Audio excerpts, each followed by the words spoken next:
Hello my friends, Good Erev Shabbos, happy Friday, followed by a beautiful, wonderful, uplifting, restful, and most importantly, inspirational Shabbos Kodesh.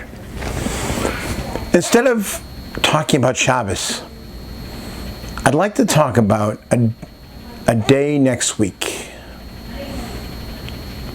Tuesday. Starting Monday night to Tuesday, is a very overlooked, minor Jewish holiday called Lag BaOmer. Lag, it's just two letters, Lamed Gimel. The numerical value for Lamed is 30, the numerical value for Gimel is 3, 33. It's the 33rd day of the Omer count. The time that we count between Pesach and Shavuos, that we're counting down till we get the Torah. But in actuality, we're counting up, which is a story in itself. Why, when you're excited about something, you count down, and we're excited about getting the Torah. So why are we counting up? You count up when you have something to do. If you're given a project, and the boss says, at the end of 30 days, I'm going to give you a bonus, but every day of this project, I want to see your progress. So now we count up. First day of my project, second day of my project. So during Sfiras HaOmer, when we're counting the Omer, we're counting up. Third day before getting into the Torah. 25th day since Pesach. 30th day since Pesach, we're getting closer to getting the Torah until we get to 49. But the 33rd day has become a huge celebration in some circles. What is the 33rd day of the Omer? The 33rd day of the Omer is the anniversary of the passing of one of the great Mishnaic rabbis, one of the great Tanoim, a man named Rabbi Shimon Bar Yochai. Why are we celebrating somebody's parting, somebody's death? A great hero of the Jewish people, and we're celebrating his death. What's that about? So in order to understand that, I have to tell you a story.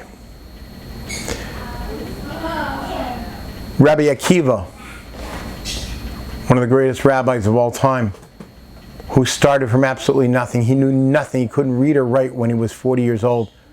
And his wife, or the woman who wanted to marry him, saw something special in him and said, if you promise me you'll learn Torah, I'll marry you.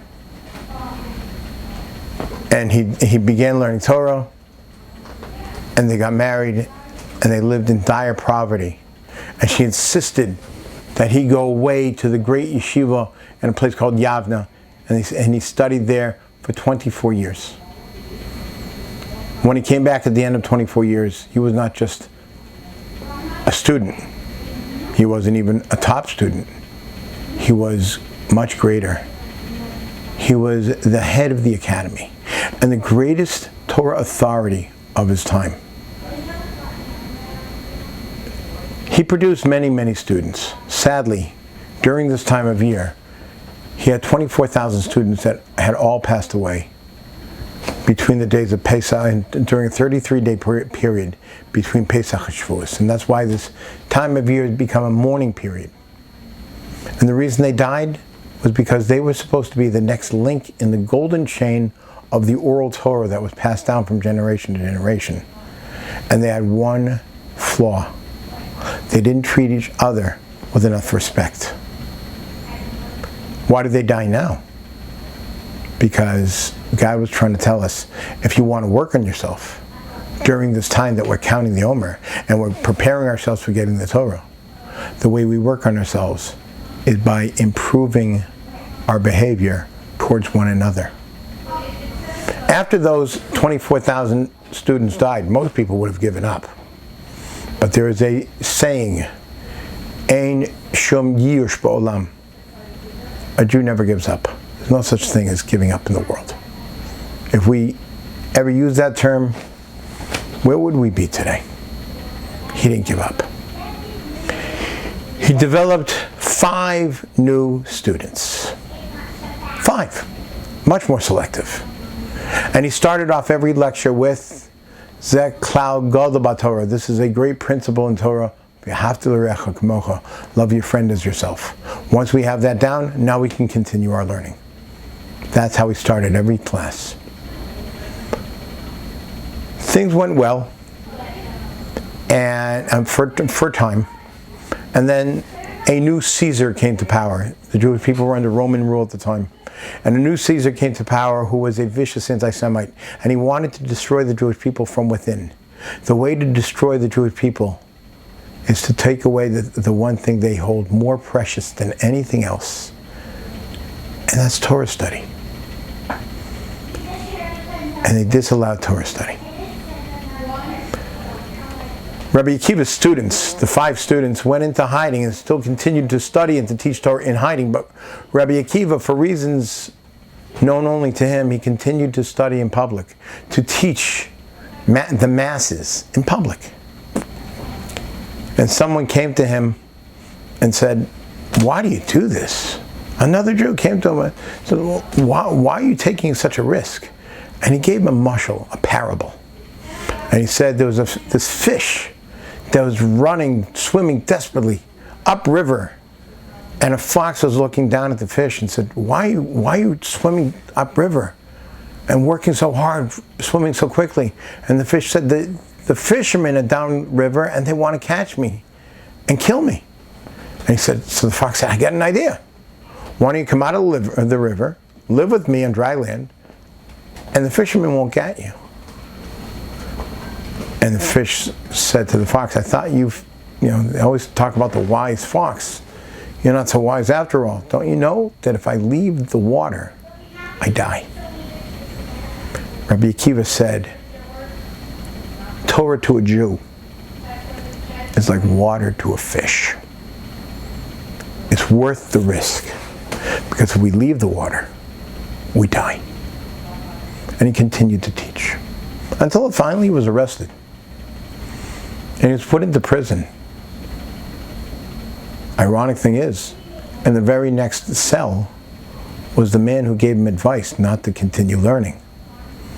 And he was being arrested for trumped up charges for stealing, which he didn't do. And he cried to Rabbi Akiva, he said, you should be so happy. You're going to be executed for something you believe in. I'm going to be executed for something I didn't do. Eventually, Rabbi Akiva was taken out to be executed, tortured to death.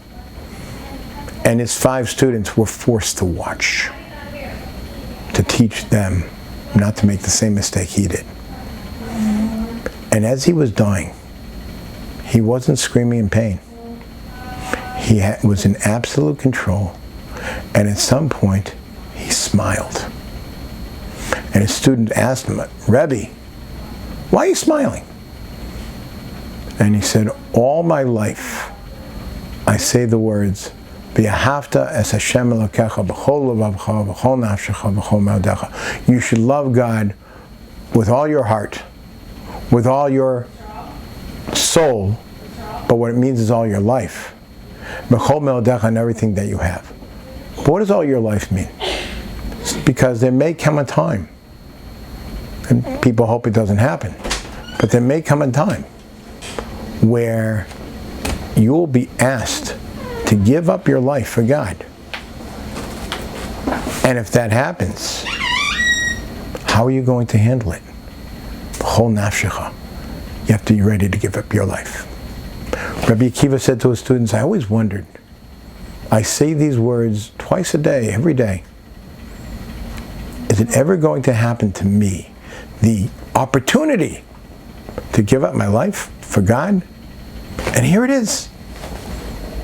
Why shouldn't I smile? What an opportunity. And when he felt himself going, he knew this is it. He said the word Shema Yisrael, Hashem Elokeinu, Hashem Echad. And when he said the word Echad, his heart stopped pumping and he stopped breathing. And he died with the words of purity on his lips. One of his students, Rabbi Shimon Bar Yochai, became very bitter from this. seeing his rabbi tortured to death. And years later, when the decree against studying Torah was lifted, but still there was a lot of anti-Semitism going on within our own country, within the country of Israel. And there were spies everywhere because they were afraid of Jewish people plotting against the government. And Rav Shimon Bar Yochai was in the marketplace and he overheard people talking. And somebody was praising the Roman government, how wonderful they are to us. They build roads, they build marketplaces, they build bathhouses, they build theaters. And he couldn't remain silent. He said, they build roads? They charge tolls to get on those roads. And that money goes to Rome. They build marketplaces? They charge huge taxes to buy anything there. And that money goes to Rome. Bathhouses? We don't use their bathhouses. We have our own. Theaters? We can't go to their theaters with the immorality that they show. Have you heard of the famous Roman theater? They don't do anything for us. Everything they do is for themselves. Sadly, there was a spy who overheard Rabbi Shimon Bar Yochai. And there was a price went out on his head, wanted dead or alive. And he went into hiding in the synagogue, in the shul in his town. And his wife would sneak in. He was hiding in the attic, and his wife would sneak in twice a day to bring him meals. Until he found out that the Romans were in his neighborhood asking questions. He was afraid that his wife would be tortured. So he took his son, and they ran up north to a little known town that's still around today called Pekin. And there they found a cave. I actually have pictures. I've showed pictures to many people this past week of that cave. Still there. They found a cave, and his son asked him, so we could be here for years, decades. What are we going to eat? How are we going to live? And Shimon told his son,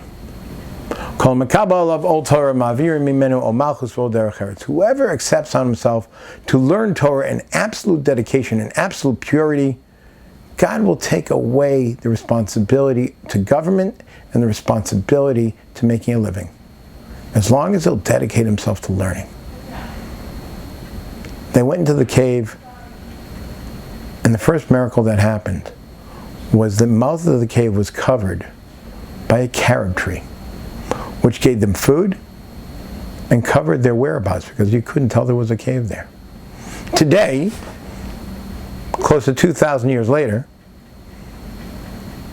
you know what happens to a tree if it's left to its own volition? It multiplies. And there are hundreds of trees in that area, carob trees. I know, because I was there.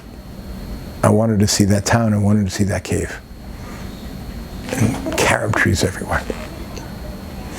So they hid in that cave.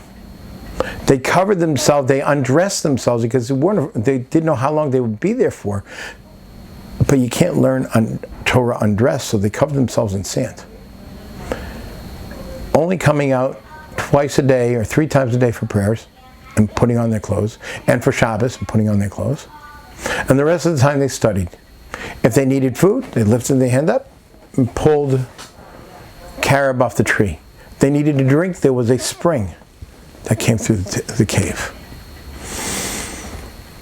The spring is all dried up, it's gone. But I had read an article afterwards, after I saw the cave, that there was an earthquake about 100 years ago, and the spring was rerouted somewhere into the center of Pekin. Next time I go back to Israel, I want to go find that cave. I want to go find that spring. So they studied with such intensity and such purity that they were given a gift. Eliyahu HaNavi, Elijah the prophet, came to them and taught secrets to them that had been forgotten since the time that God gave the Torah at Sinai.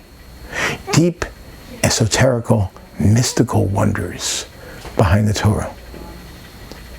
For 12 years, they were in that cave. They didn't leave the cave. learning Torah with Eliyahu Hanavi, eating nothing but carob, and drinking nothing but water from the spring. At the end of 12 years, they came out,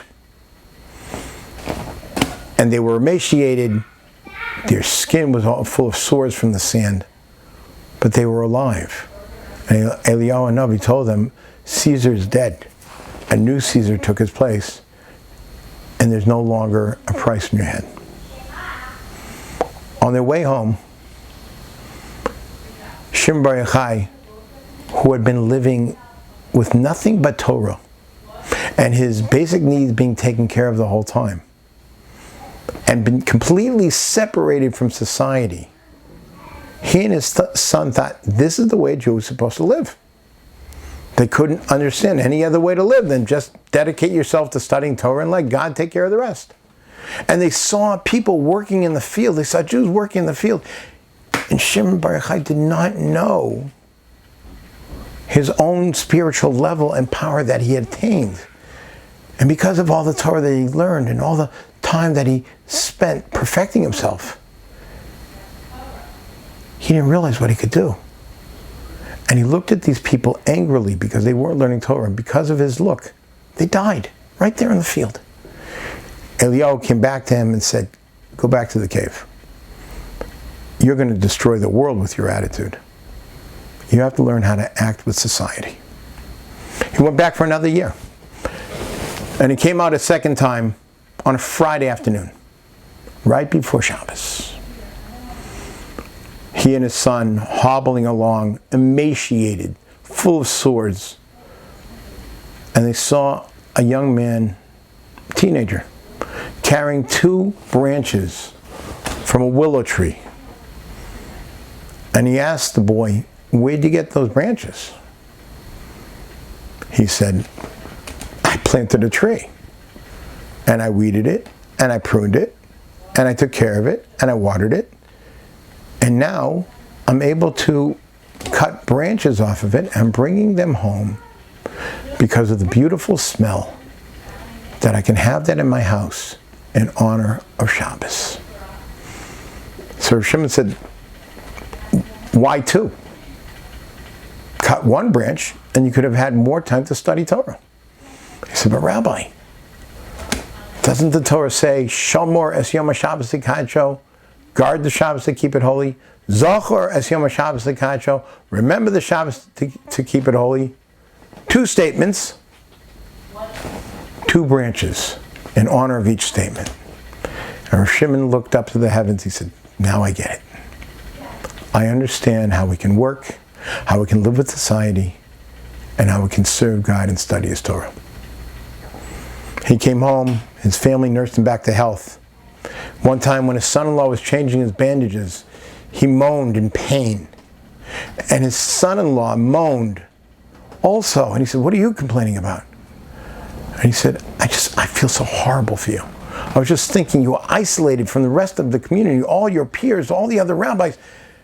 You didn't see anybody for 13 years and you were in dire pain and living by yourself with just your son. I just feel so horrible for you. I said, don't feel bad for me. What I gained in those years, if I had to do it again and was told I will gain even more, I would do it again.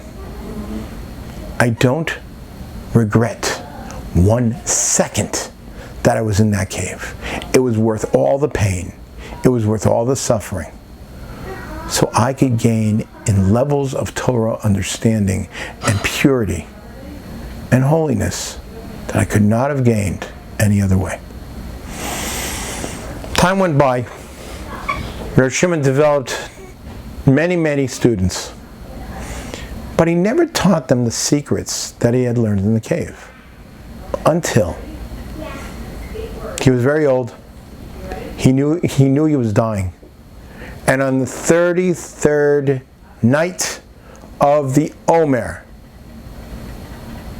he called his students, had them all summoned to his bedside, and he began to teach them the secrets that Eliyahu HaNavi had taught him. He was taught with such pure intensity and holiness that a light shined from him and lit up the night. Later, these secrets that he'd been taught from Eliyahu were written down and put into a book. And the book was named after the fact that he was glowing when he was teaching them. They were called Zohar. Zohar means glowing light. As he was teaching, though, he noticed one of his students was crying. There were tears streaming down his face. And he said, why are you crying? And he said, Rebbe, you're leaving us. And he said, oh, no, not a reason to cry. Reason to celebrate. I should have been murdered many, many years ago, executed by the government. But instead, I was able to gain incredible levels in Torah. And I'm able to teach them to you now. If it wasn't for that decree, it never would have happened that I'd be teaching this. And now here it is, I'm teaching this part of Torah. I want this night to be celebrated. I want the day of Lag BaOmer, the 33rd day of the Omer, to be celebrated from now on. What are we celebrating? The immortality of Torah. That no matter what happens in the world, no matter what they do to us, no matter how much in every generation there are people out there trying to stop us from studying Torah. And think about it. It never happened, and it never will. Until this very day, every single year, on Lag BaOmer, at the tomb of Rabbi Shimon Bar Yochai and his son Elazar, there is a huge celebration. With a commemoration of that light that shone from him, they make a massive bonfire. That celebration has grown over the years.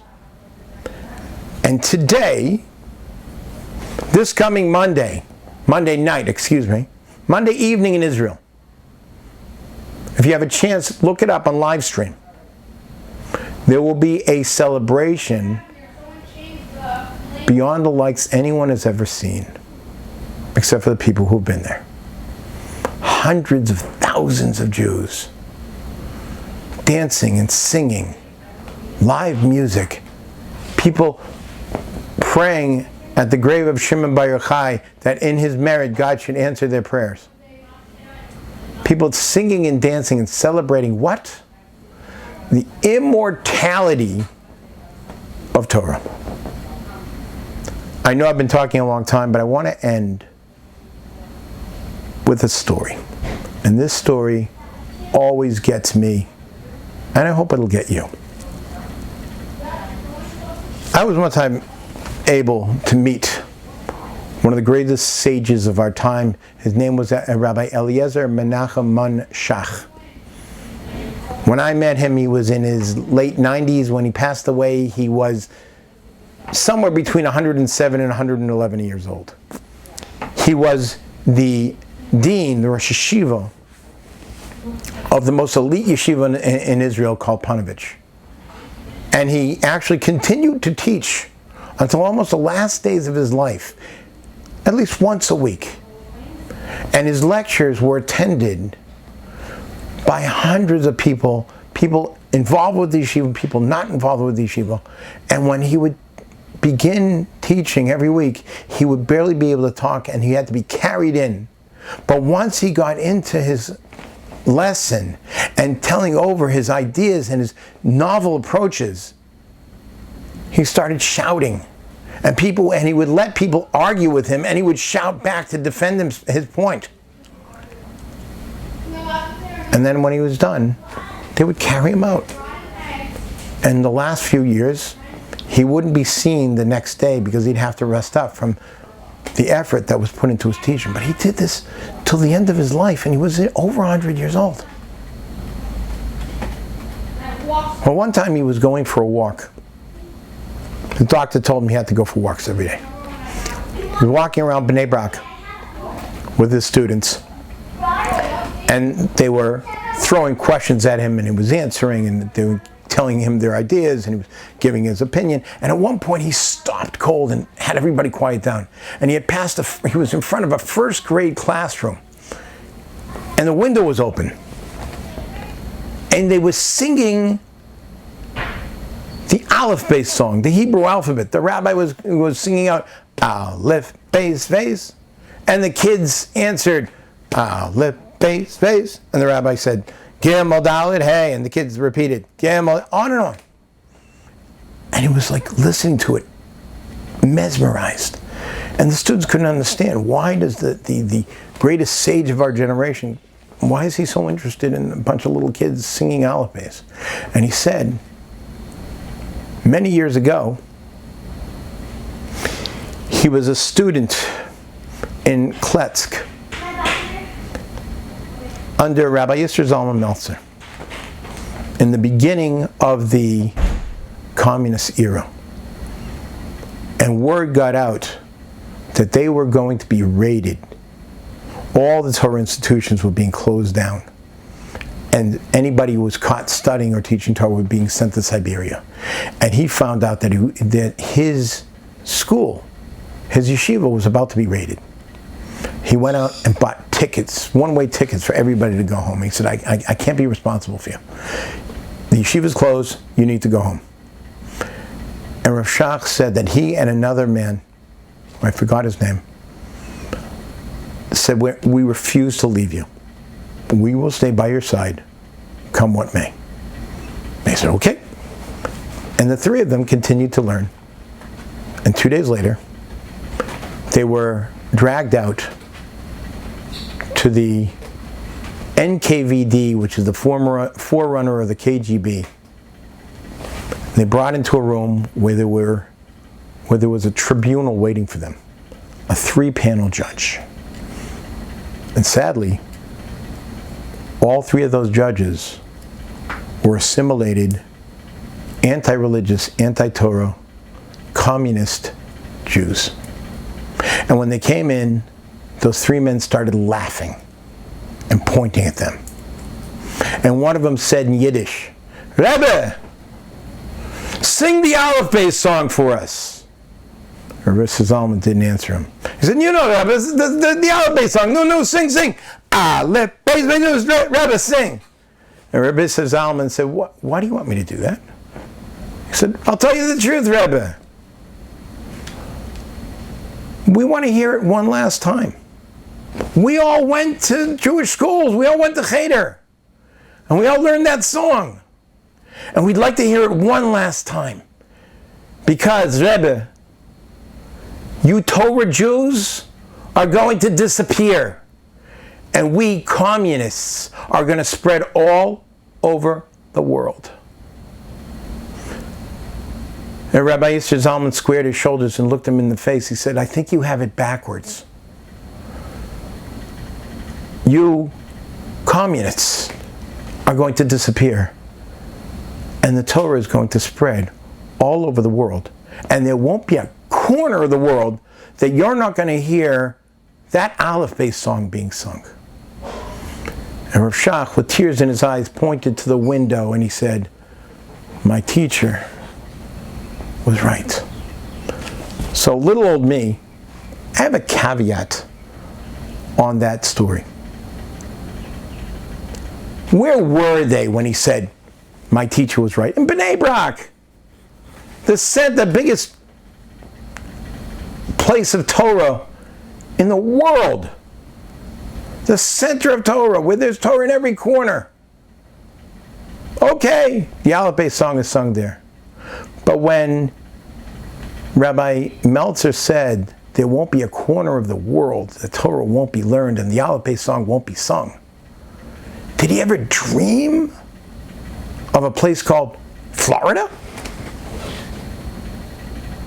Miami, I think, was underwater at the time. Hollywood was part of the Everglades. What about Atlanta?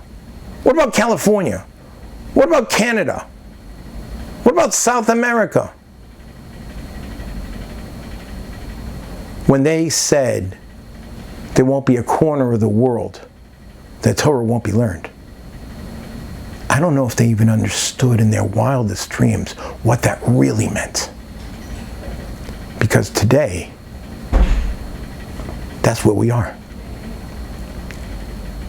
People ask me, Rabbi, do you really believe in God? Rabbi, can you prove to me there really is a God? And when I was young and dumb, I used to get into these philosophic arguments with people.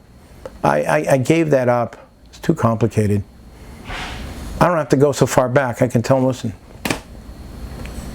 if there wasn't divine guidance in this world, we and our Torah wouldn't be here.